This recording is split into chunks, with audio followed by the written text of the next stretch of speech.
Hey, Stone Cousins, you already know what time it is. And I made it for the stories. And I made it for the stories. Doom, doom, doom, doom, doom, doom. I'm sorry, I'm just looking at my plans. They look so beautiful. Where are we today? We're at our good cousins IMR Scary Tales house. What does that mean? As always, go over there, subscribe, watch some videos by yourself. Y'all are always, I don't want to hear you talk. I don't want to hear you talk. Go over there. Come on now. Let's be serious. It's in the description below. Go over there, watch a video, subscribe, X, Y, and Z. The people that enjoy my content, go grab a blunt, grab a bottle of water, grab a bag of chips, and grab a blanket. Please, think it be snug. All right? What are we watching today? Two True Hitchhiking Horror Stories Animated. All of us, boom. Like the video, subscribe. Those are for everybody, no matter if you like it here or you don't. Make sure you're subscribed to IMR. Let's get in it. It was supposed to be a drive to reconnect, a chance for Mark and me to find some common ground after months of bickering and silence. The rolling hills and the quiet of the countryside seemed perfect, but that night, as the sun dipped below the horizon and painted the sky in bruises of purple and orange, our hope of reconciliation turned into a nightmare. We were on an old country road, far from the city's chaos, when we saw him. A lone figure, limping across the shoulder of the road, his coat tattered and face shadowed by the dimming light. Mark, ever the good Samaritan, pulled over before I could protest. "Hey man, you need a lift?" The man paused, looking up with an unsettling smile under his old eyes. "Would you? I'm just trying to get to the next town over." His voice was hoarse, like gravel being crushed underfoot. I felt a shiver crawl up my spine, but Mark was already unlocking the doors. "Are you sure about this, babe?" "It's just a ride, Sarah. What could happen?" What indeed? As the hitchhiker climbed into the back seat, a cold gust of wind swept through the car, carrying with it the faint stench of decay. I turned to give him a tight smile, catching his eyes in the rearview mirror. Piercing, calculating. He strapped himself in, his gaze never leaving mine. "Thanks for this. You're saving me a long, cold walk." They say you never pick up a hitchhiker, as well as you never get into a stranger's car. Because the hitchhiker can be a killer, as well as the good Samaritan that tried to help you. You know, so either he's a killer or Mike and her are killers. Either way, it's a lose-lose situation. Just walk. All right? As we drove, he asked innocuous questions at first, about the weather, our car, where we were from. Then his inquiries turned personal, intrusive. "So how long have you two been together? You seem tense." Mark laughed it off, chalking it up to a long day, but I could feel the hitchhiker's eyes boring into the back of my head, reading things I wish remained unsaid. The night grew darker, and a thick fog began to settle over the road. That's when he changed. The air shifted, thick with his unsaid thoughts, and then he leaned forward, his breath cold against my ear. "Take me to the old farmhouse off Ridge Road. You know the place. It's not far." There was a command in his tone that froze my blood. Mark glanced at me through the rearview mirror, a silent question in his eyes. Don't look at me and say shit. "That's a bit off our path, buddy. Maybe we can drop you at—" "No! You'll take me there. Now." "I won't." His outburst was sharp, a knife slicing through the tense air. Mark's grip on the steering wheel tightened, and without another word, he turned off the main road, the tires crunching on gravel as we headed towards a destination that promised nothing good. The farmhouse loomed out of the fog like a specter from the past, its windows dark, its siding peeling like old scars. The hitchhiker's breathing grew heavy, excited. "Stop here. Let's go inside. I have something to show you." "We're not going anywhere. Sure. We're leaving." But before Mark could throw the car into reverse, the hitchhiker produced a gun, the metal glinting ominously in the dim light. Goodness. Out of the car, both of you. Don't make this harder than it has to be. Fear, raw and sharp, twisted in my gut as we complied, stepping out into the night's cold embrace. The doors slammed shut behind us, the sound echoing like a gunshot in the quiet night. There, surrounded by the oppressive silence of the fog and the decrepit aura of the old farmhouse, our true ordeal began. The ground crunched underfoot as we were ushered towards the decrepit farmhouse by the barrel of the hitchhiker's gun. The air was thick, with the musty smell of decay, and every shadow seemed to whisper threats. Mark's hand found mine, squeezing it tightly, a small comfort in the face of impending doom. You let him Inside, in the damn car. The house was even worse than its exterior promise. Dust lay thick upon everything, and the air was stale, heavy with the weight of long-abandoned memories. The hitchhiker directed us to the center of the dimly lit living room, where an old chandelier dangled precariously from the ceiling, its crystals long gone. "Sit!" he commanded, pointing to the dusty floor. Come on now. We obeyed, the floorboards cold and hard beneath us. He paced before us, the gun always aimed in our direction, his eyes wild with a feverish gleam. "You see, this house, it holds memories. Memories of pain, of betrayal. And tonight, you will help me right the wrongs." House?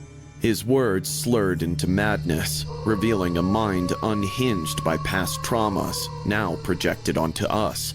He began to rant about his childhood, about the parents who abandoned him, the cruelty he endured. We were his chosen audience, a captive pair to bear witness to his unraveling. Everybody got terrible We have parents. nothing to do with your past. Let us go. We won't tell Back. anyone we were here. He shot a bullet in the air, tearing me up. Rushed him. Quiet! You're a part of this now. You must pay the price of listening, of understanding. He began setting up what looked like a bizarre ritual, placing old, faded photographs in a circle around us. Each photo seemed to depict moments of a troubled family life, a child's birthday with no guests, a Christmas morning with no gifts, a graduation with no applause. The hitchhiker's voice became increasingly agitated as he described each scene, how each instance of neglect sculpted him into the vessel of vengeance he had silently become. You had a birthday party. No guests were there, but you still had a birthday party. People don't even have that. You had a Christmas tree. Were there gifts under that tree? No. But you had a tree. You graduated. No people there to congratulate you. What do you need people there for? You did it. It's your own accomplishment. Please don't piss me off, sir. He would have shot me. He would have been sick of my shit because I'm over here like, but you had a party. I see the party hat on your head, so who put that on you? You put it on yourself and took a picture? I highly doubt that. Like, he would have shot me. Then, he produced a rope from his bag, throwing it at my feet. I ain't killing myself. Show me you understand the pain. The command was chilling, but it sparked a desperate idea in me. As I moved to bind Mark's hands, I whispered a plan to him, a risky chance that might just save us. Play along, I'll make it loose. When I say now, you push him and we run. Mark nodded slightly, understanding flashing in his eyes. I tied the rope loosely around his wrists, giving him enough slack to break free when needed. As I stood to face our captor, I steadied my breathing, preparing for the moment to act. Good. Let me see if the missy even tied it hard. He bent down to check, and in that moment I kicked hard at the hand in which he was holding the gun. But it didn't fall. Oh! Mark surged up, using the slack of the rope to lunge at the hitchhiker. Startled, the man staggered back, firing a wild shot that went wide. The moment of chaos was all we needed.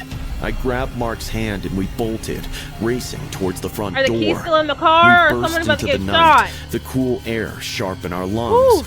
Behind us, the hitchhiker's shouts and the sound of his stumbling pursuit filled the air.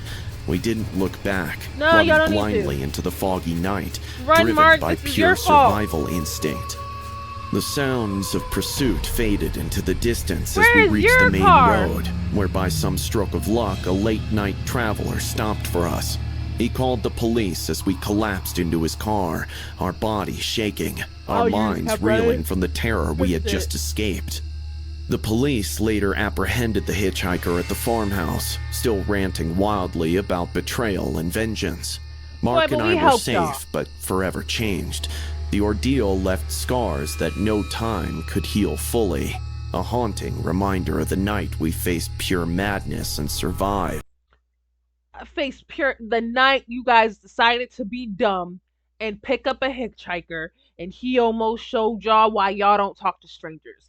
Like, please stop. Please let's not act like the man just jumped in your car. Y'all seen him walking. He did not say, "Can I have a ride?" I don't think I know I wasn't paying attention at that part. All I remember, Mark unlocked the door and had nobody walking over.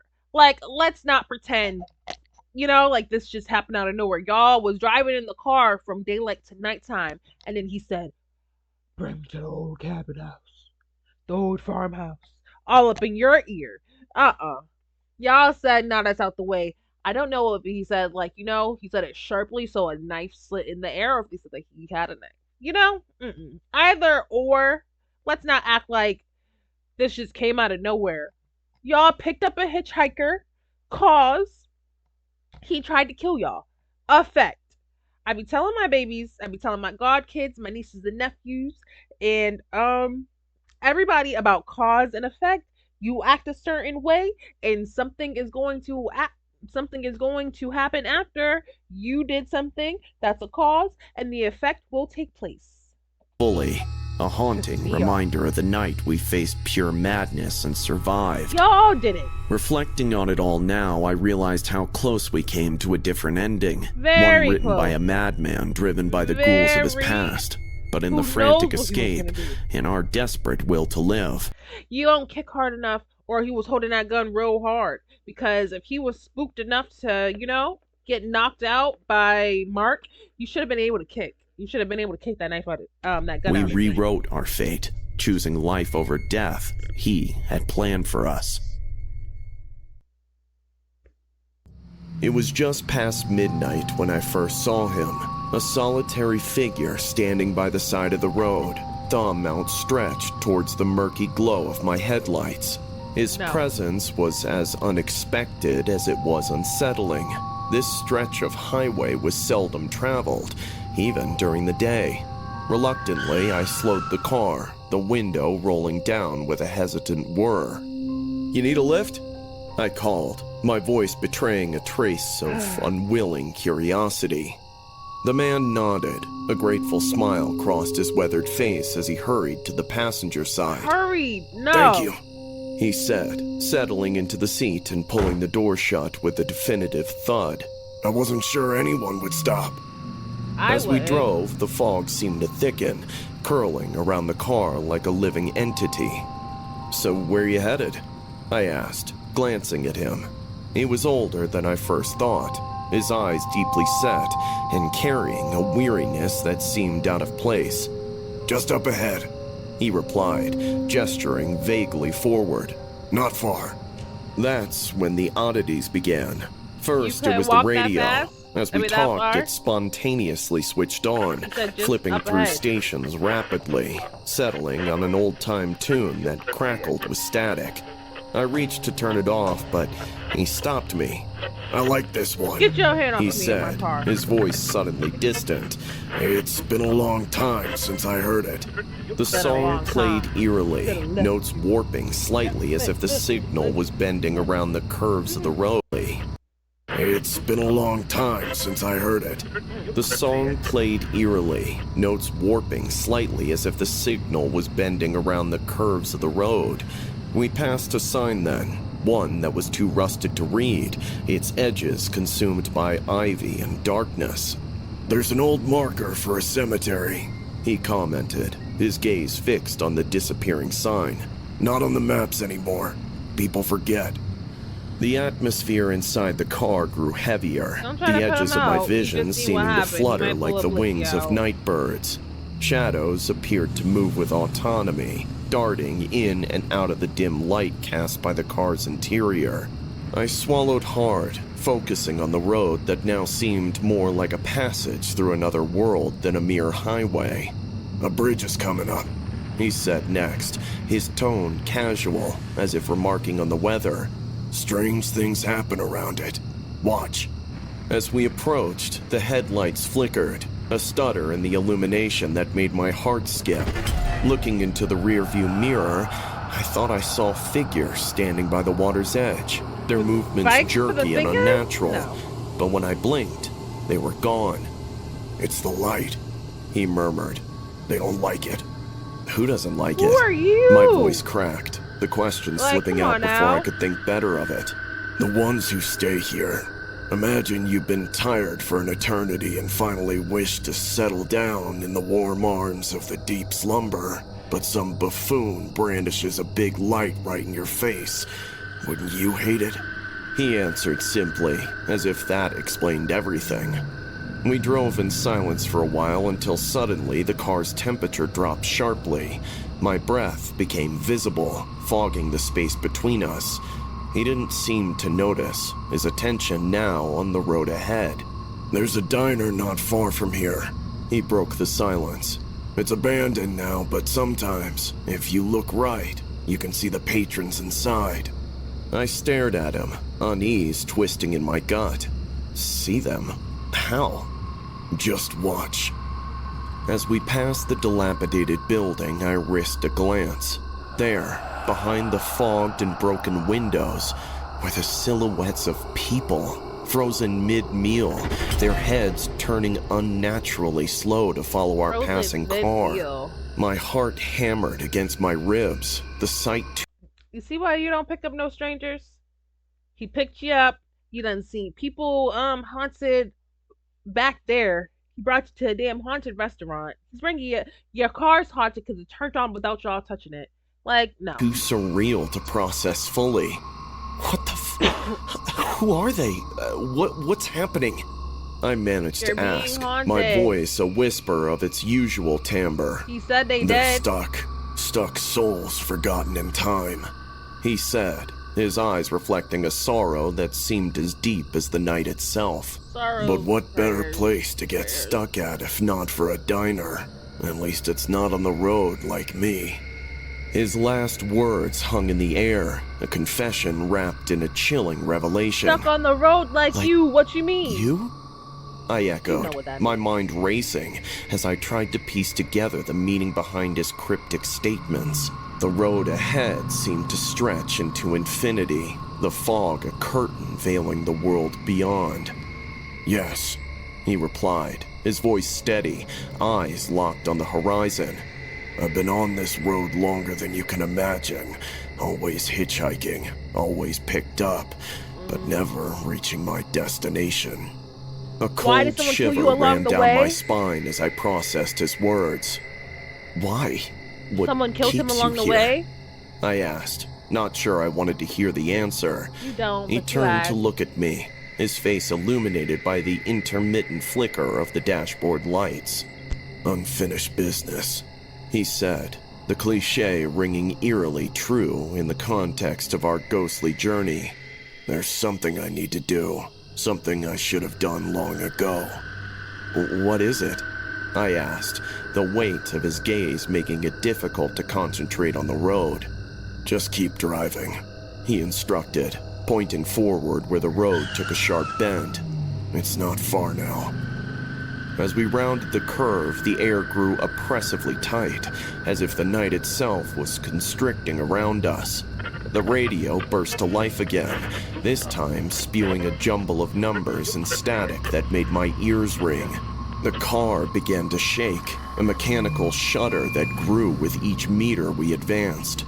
"This is where it happened," he said softly, almost lost beneath the cacophony of the radio and the rattling car. "My car had a flat tire. I was out, crouched on my knees, when an out-of-control wagon came for me, and I don't remember anything else after that." The words had barely left his lips when a sharp, bright light pierced the fog ahead, Instinctively, I slammed on the brakes, the car screeching to a halt just inches from a massive oak tree that hadn't been there a moment before. My heart pounded violently against my chest, the shock of the near miss paralyzing me momentarily. He opened the door, stepping out into the mist. "Thank you, Ray," he called back to me, his figure starting to fade. That is when it hit me. I had never revealed my name to him. "Wait!" I shouted, my voice hoarse with fear and confusion. "Where are you going? Is this for real?" As he disappeared, the radio quieted, and the oppressive atmosphere lifted like a dark cloud passing. I sat there for a long moment, catching my breath, before finally turning the car around. The drive back was unnervingly quiet. The fog seemed to retreat with every mile, and the road behind me felt mundane, no longer a passage through a haunted night, but just asphalt and lines. It wasn't until I reached my own front door that the magnitude of what had happened truly hit me. I was shaking, not from the cold, but from the profound eeriness of giving a ghost a ride. I resolved then that I'd never travel that stretch of road at night again. But as I turned to lock the door behind me, I caught a glimpse of something that chilled me to my core. A set of footprints leading up to my house, disappearing at the threshold, as if someone had followed me home from the fog. And in that moment, I realized that I wasn't truly alone.